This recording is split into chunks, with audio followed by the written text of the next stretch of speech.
En effet, Vernita Blacodon, la présidente de la Chambre des métiers et de l'artisanat. Bonjour Madame Blacodon. Bonjour Herman, bonjour ma belle dame, bonjour aux auditeurs et auditrices. Merci d'être avec nous ce matin en direct. Alors, est-ce que la présidente que vous êtes est sereine, apaisée après, au lendemain donc de cette rentrée?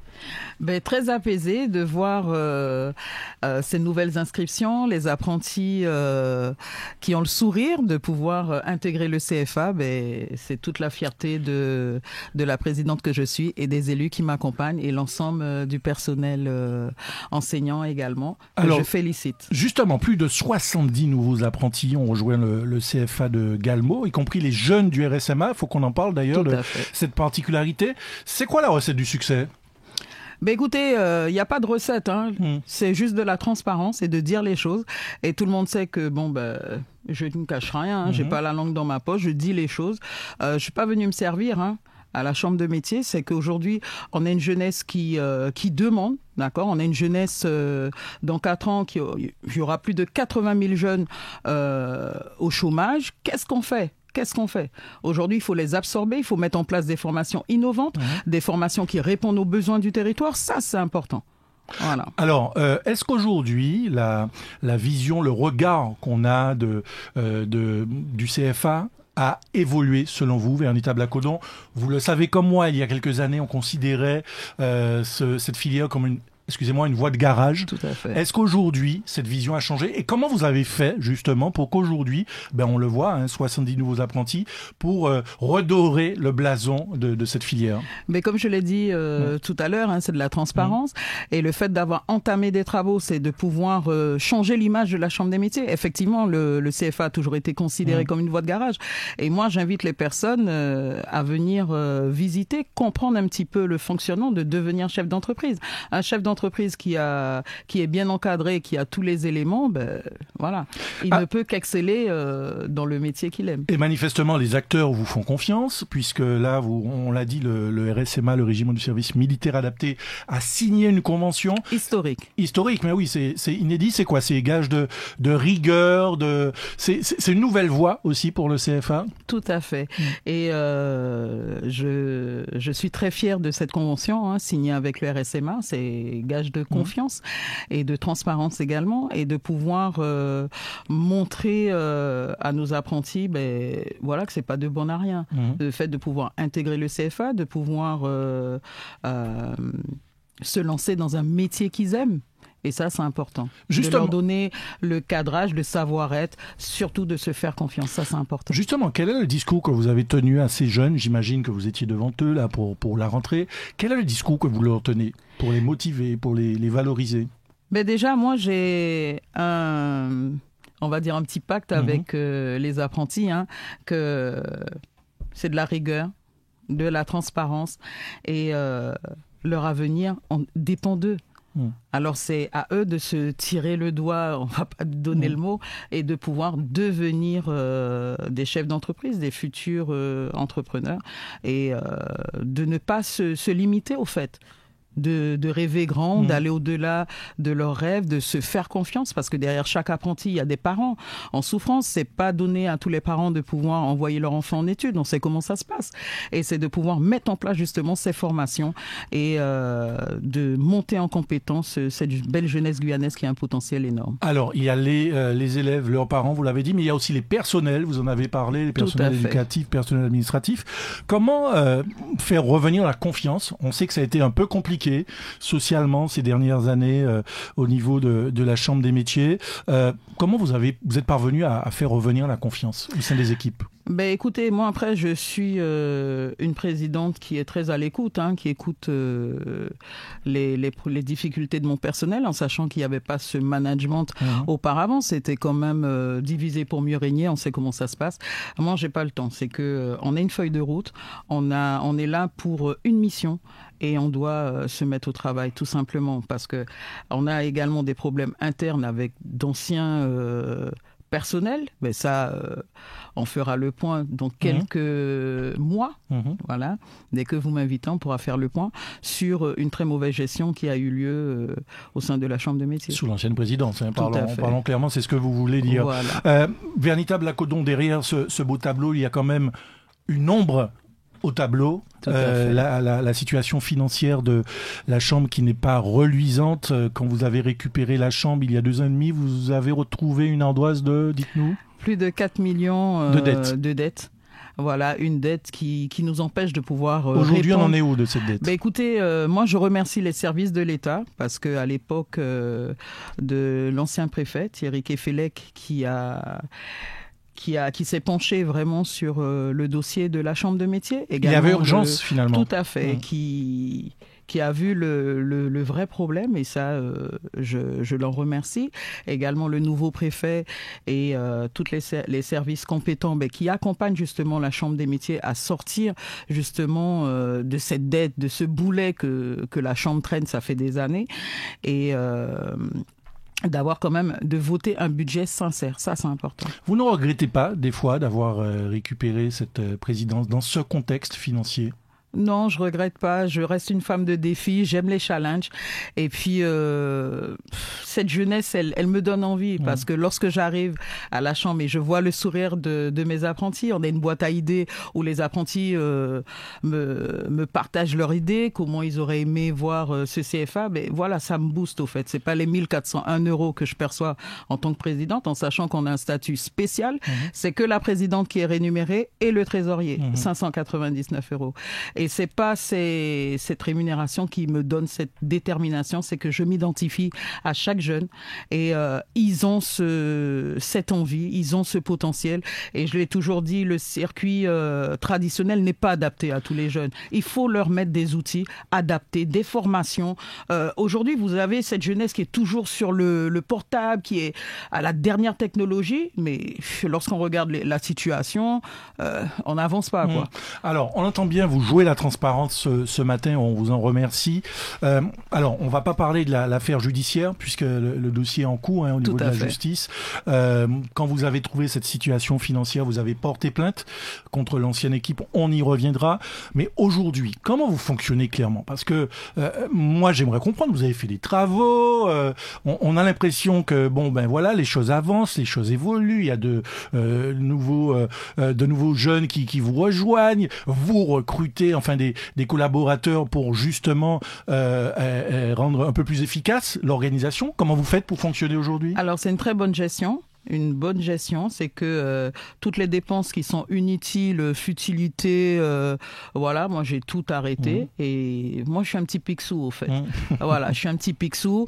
Et lorsqu'il y a une bonne gestion, il y a une bonne dynamique, ça donne ce résultat. Vous êtes aidé, accompagné, j'imagine? Écoutez, aujourd'hui la Chambre des métiers, son principal sa ressource capitale, c'est les OPCO. C'est les OPCO, c'est la facturation qui nous permet de pouvoir tenir, de pouvoir répondre justement au quotidien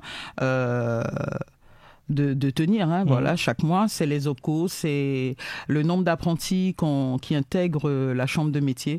Et aujourd'hui, le capital de la Chambre des métiers, ce sont nos apprentis. Et la Chambre des métiers nationale, on sait que le président était venu il y a 1 an et demi, me semble-t-il.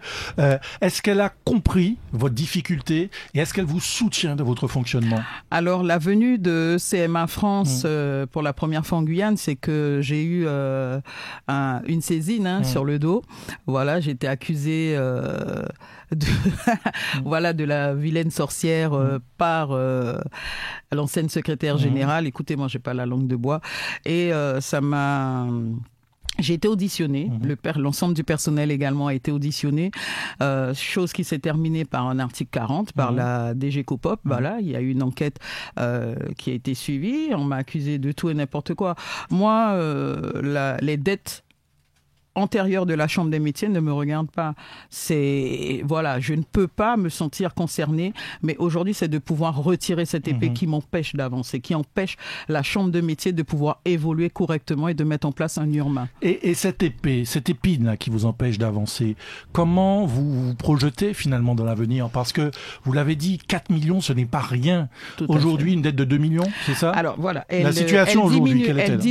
Elle diminue avec l'accompagnement, je l'ai dit, des services de l'État. De moitié en 2 ans, c'est pas mal. Tout à fait.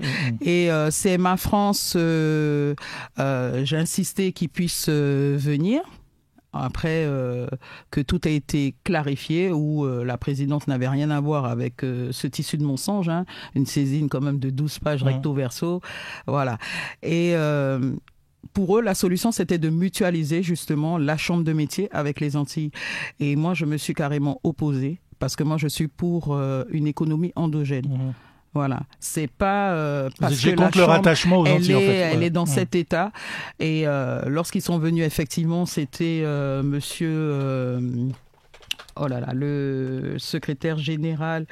Oh, j'ai un petit trou de mémoire. On va retrouver son nom tout à l'heure, rassurez-vous. Et lorsqu'il est venu, il est venu avec une petite délégation. C'était la première fois qu'il venait, parce que c'est bien beau de représenter les Outre-mer, mais il faut comprendre le fonctionnement des Outre-mer. Il était choqué de voir un petit peu les ateliers qui étaient en lambeaux, le matériel qui était obsolète. Et comme je lui ai dit, est-ce que vous trouvez normal que la Chambre de métier de Guyane, qui fait partie du réseau des CMA France, soit dans cet état? C'est Alexandre de Boucher, c'est ça? Non, c'est pas lui. Bon, c'est pas grave. Ne vous inquiétez pas. Bon, on a bien compris ce que vous voulez dire. Véritable Acodon. On a vu ces images chez nos confrères de Guyane Première à l'époque, des images vraiment stupéfiantes de locaux qui étaient à l'abandon depuis 10 ans, je crois, pour la plupart. Des locaux qui aujourd'hui sont fonctionnels. C'est bien ça.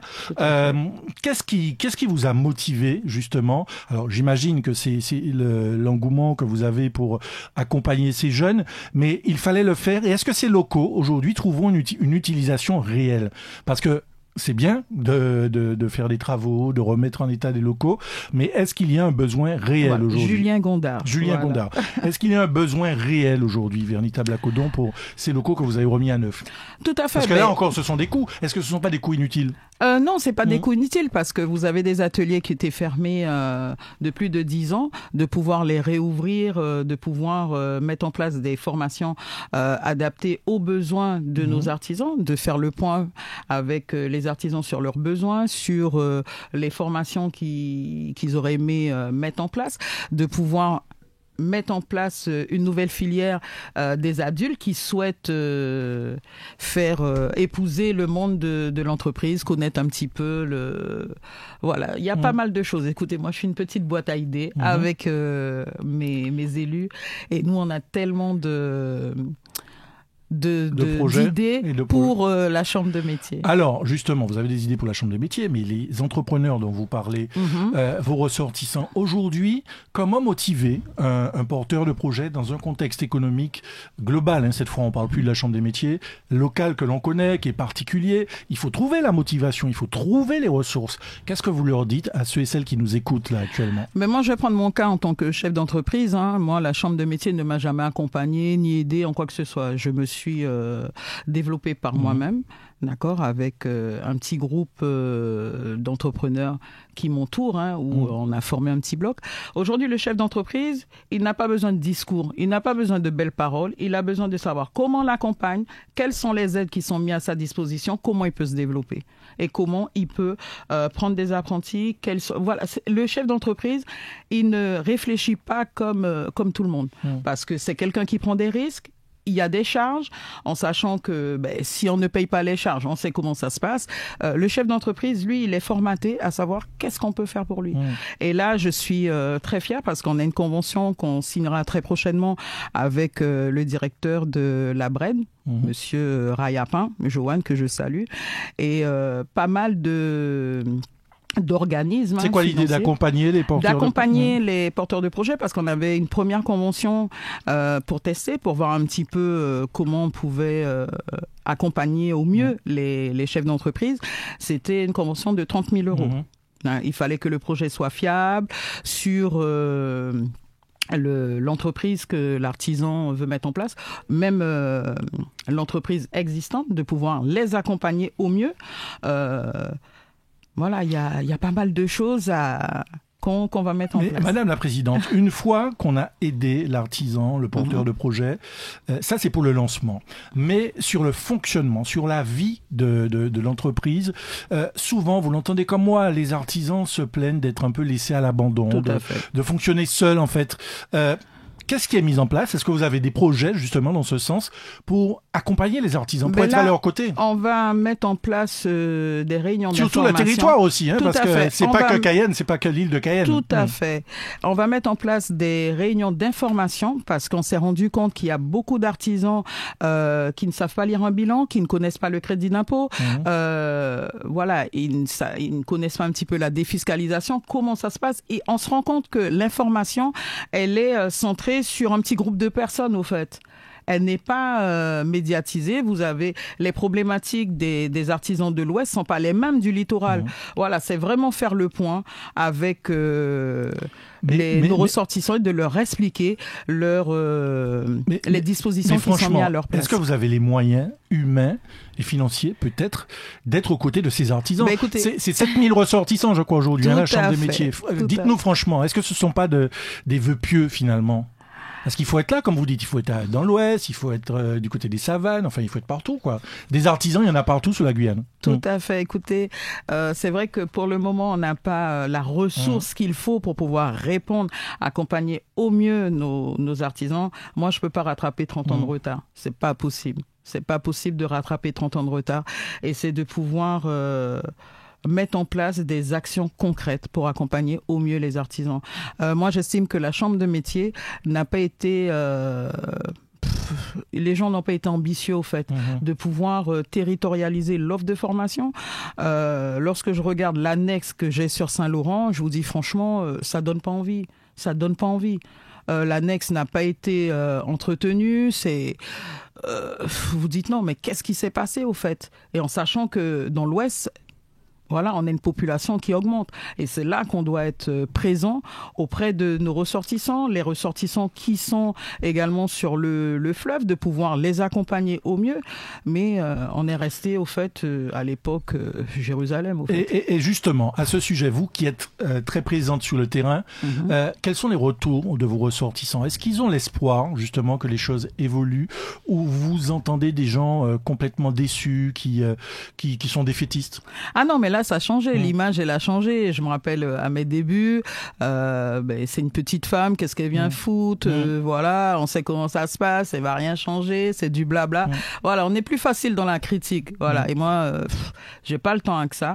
Et là, aujourd'hui, ils voient le changement. Et moi, je dis merci à toutes les personnes qui m'encouragent parce que c'est pas facile d'être une femme aux commandes et surtout lorsque je suis sur Paris. Pas en 2024, toujours en 2024, véritable. Vous avez des petits, les esprits fermés aussi, hein. Voilà, les gens qui ont la grande gueule, mais bon, ils ont plus la critique facile que de pouvoir se rendre, de voir la réalité, de comprendre les choses. On parle de changement, mais quand je regarde, je me dis, bon, là, il y a un problème. Et quand vous allez voir les instances nationales, parce qu'on va parler d'un prix, justement, qui vous a été décerné là récemment dans l'Hexagone, mais juste, quand vous allez au contact des instances nationales, elles vous disent quoi? Est-ce qu'on est toujours, enfin, la Guyane, la Chambre des métiers de Guyane, est toujours pointée comme celle qui, bon, voilà, a sa lourde dette, et puis, bon, voilà, une ardoise lourde comme ça, ou le rapport a évolué?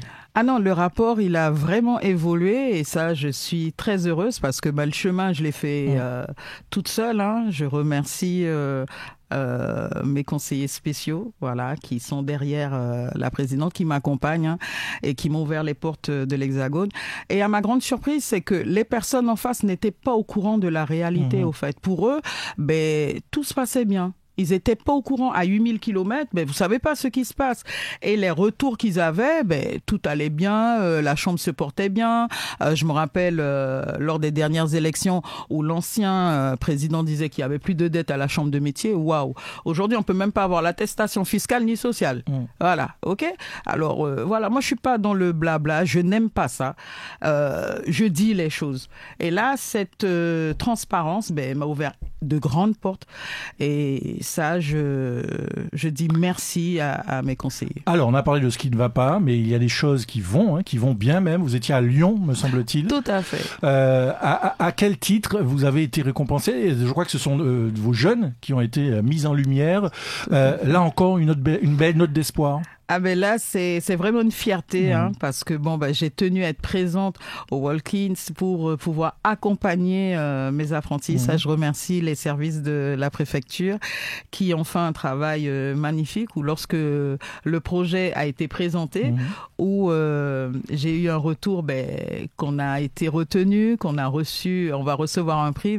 Écoutez, moi j'ai sauté de joie parce que vous dites ah ouais, le travail encourage, ça encourage. Et surtout de voir le sourire de mes 2 jeunes apprentis lorsque je les ai annoncés que on partira sur Lyon. Voilà, c'est cette lumière que j'ai vue dans les yeux des apprentis. Ça m'a, voilà, surtout lorsqu'on a reçu le prix. Voilà, c'était l'extase. Aujourd'hui, la réalité de l'apprentissage en Guyane, quelle est-elle? Quels sont les principaux chiffres à retenir? C'est quoi la réalité, la carte postale de l'apprentissage en Guyane aujourd'hui? Alors moi, je dirais qu'il faut la carte de l'apprentissage, il faut vraiment la moderniser, voilà, parce que on est toujours resté sur une histoire d'élite, de pouvoir plus emmener un jeune vers un travail, de travailler en collectivité, en sachant qu'aujourd'hui les collectivités c'est bouché, quoi. Il y a plus rien à faire. Vous avez des personnes qui sont là qui n'ont pas du tout de compétences parce que c'est la cousine d'un tel, c'est la nièce d'un tel. On sait comment ça se passe. On sait très bien que j'ai pas la langue dans ma poche, je dis les choses. Voilà. Aujourd'hui, c'est de pouvoir moderniser cette carte de formation pour nos jeunes, adaptée à cette jeunesse, en sachant que la population elle est extrêmement jeune. Voilà, c'est qu'aujourd'hui on a besoin de modernité, on a besoin de personnes, et non des personnes qui sont un petit peu coincées, je dirais pas de quoi, mais aujourd'hui il faut donner l'opportunité à nos jeunes. On a une politique qui est vieillissante. J'assume mes propos. Et ça passe par plusieurs partenariats. On vous voit souvent sur les réseaux sociaux signer des conventions à droite, à gauche avec différents acteurs de l'économie, du monde social de la Guyane. C'est quoi la stratégie finalement? À terme, vous voulez en arriver où? Écoutez, moi, au terme de votre premier mandat, par exemple, vous voulez qu'on dresse quel bilan? Alors moi, je vais vous dire, pour l'avenir, je souhaite mettre en place un URMA. Une URMA, c'est vraiment l'université des métiers de l'artisanat. Ça, c'est important. L'université régionale des métiers. Tout à fait. Et ça, de l'artisanat. En Guyane. En Guyane, ça, c'est mon rêve. Dans combien d'années? Écoutez, là, sur cette mandature, j'aurai pas le temps. Et elle se termine dans combien d'années, la mandature? En 2026. En 2026, les jeux seront ouverts à nouveau. On verra ce que la présidente fera, si elle retourne ou pas. Mais bon, je pense que les gens ont déjà une petite idée. Elle va pas se cacher, la présidente. Elle va toujours dire les choses. Arriver à mi-mandat, je vais dire les choses. Et c'est vraiment de la transparence, de dire mais juste quand même sur cette URMA, excusez-moi Madame la Présidente, parce que c'est important quand même. Ce projet, il n'est pas négligeable pour la Guyane, à l'échelle de la Guyane. C'est un besoin. Quel serait l'intérêt justement d'avoir cette université? Ça permettrait de redorer le blason de l'artisanat, ça permettrait de créer des emplois, de faire vivre cette économie? Tout à fait, parce qu'on a une économie, on a le travail au black qui tue pratiquement tous les secteurs d'activité. On sait que cette économie ne reste pas sur le territoire. Aujourd'hui, il faut pouvoir mettre des freins sur pas mal de choses. On peut pas interdire aux gens de travailler. Moi, je ne fais pas la chasse aux sorcières. Je vais voir les personnes, je vais voir les gens qui travaillent au black, je vais pas le cacher, et je les explique pourquoi se mettre en règle. Et ça marche. Ça marche au fait. Voilà, la présidente, elle a pas de filtre, elle parle plusieurs langues, elle dit les choses. Et moi, je me rends compte aujourd'hui que ces personnes, des fois, qui travaillent au black, n'ont pas toutes les informations, au fait. Aujourd'hui, vous voulez fédérer, c'est ça ce projet, cette stratégie finalement, c'est fédérer autour de la CMA, de regrouper tous les acteurs. Est-ce qu'il y a encore des embûches, des freins que vous rencontrez sur cette route? Et si oui, quels sont-ils? Oui, il y a des freins. C'est que vous avez pas mal d'élus qui freinent l'évolution de la Chambre des métiers, ou des élus locaux, qui freinent l'évolution de la Chambre de métiers, qui ne se penchent pas sur les dossiers parce que on n'aime pas trop la gueule de Madame Blacoudan. Mais ça, je l'assume. Vous pensez que c'est une question de personne? Oui, c'est une question de personne. Lorsque vous avez des élus qui n'ont même pas de compétences, qui ne savent même pas pourquoi ils sont là, ça donne ça. Aujourd'hui, on va pas se leurrer. La Guyane, elle a un retard catastrophique.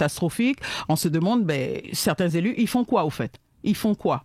Moi, je travaille avec tout le monde. J'ai pas de souci. Je suis dans l'intérêt général. Et j'ai toujours dit aux personnes, dès qu'on s'approche proche de Madame Blacaudan, il faut savoir que c'est de la transparence. Parce que j'irai pas faire de la garde à vue pour qui que ce soit, ni du détournement, ni de la corruption. Et je l'assume. Et on l'entend. Et voilà.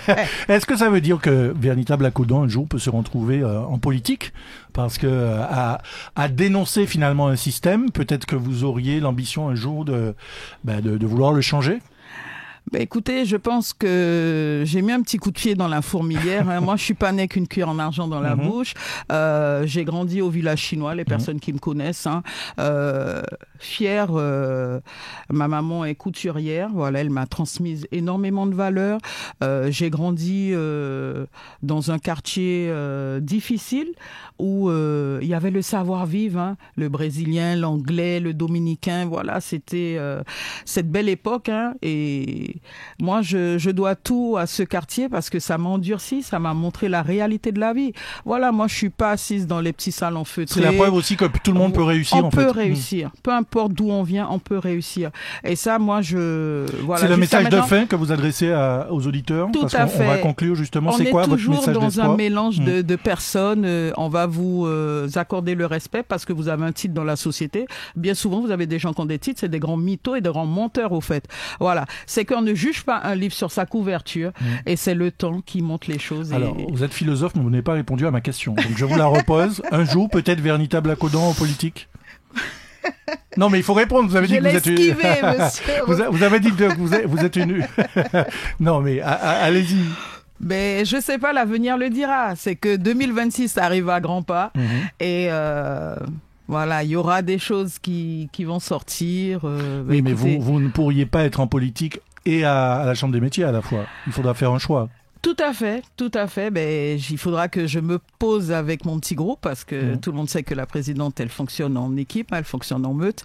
Il faudra que je fasse le point avec mes soldats fidèles, comme j'appelle ça. Bon, en tout cas, nos auditeurs ont compris que vous serez candidate en 2026. C'est un scoop. C'est clair que je ne serai pas dans les coulisses, mais je serai présente. Mais où, je ne sais pas. Bon, nous verrons bien. En tout cas, nous aurons l'occasion de vous retrouver bientôt, peut-être pour le suivi judiciaire de cette affaire concernant l'ancienne présidence de la Chambre des métiers. Merci Vernita Blacaudan. Merci. Rediffusion de cette émission cet après-midi à 16h30 et dans quelques heures sur la chaîne YouTube, le replay, le podcast de cet entretien. Merci, bonne journée, bon travail. La suite sur Mo News Radio tout à l'heure avec Lydiane qui vous accompagne jusqu'à 9h.